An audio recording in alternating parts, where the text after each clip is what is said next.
ఒక చిన్న గ్రామంలో రాము అనే బాలుడుండేవాడు. అతను చాలా చలాకీగా ఉండేవాడు.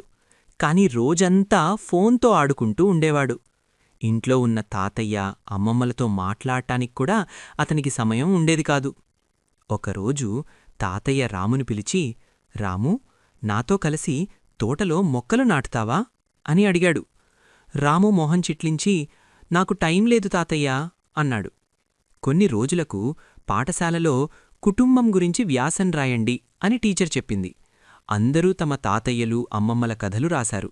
కాని రాముకు ఏం రాయాలో అర్థం కాలేదు. ఎందుకంటే అతను వాళ్లతో ఎప్పుడూ మాట్లాడలేదు. ఆ సాయంత్రం రాము బాధగా ఇంటికొచ్చాడు. తాతయ్య దగ్గరకు వెళ్ళి, తాతయ్యా, మీ చిన్ననాటి కథలు చెప్తారా అని అడిగాడు. తాతయ్య నవ్వుతూ తన చిన్ననాటి ఆటలు, కష్టాలు, విజయాల గురించి చెప్పాడు. అమ్మమ్మ అతనికి ఇష్టమైన లడ్డూలు చేసింది. రాము చాలా సంతోషపడ్డాడు. ఆ రోజునుంచి రాము ప్రతిరోజూ తాతయ్యతో నడకకు వెళ్లడం, అమ్మమ్మకు పనుల్లో సహాయం చేయడం మొదలుపెట్టాడు. అతనికి కుటుంబం విలువ అర్థమైంది.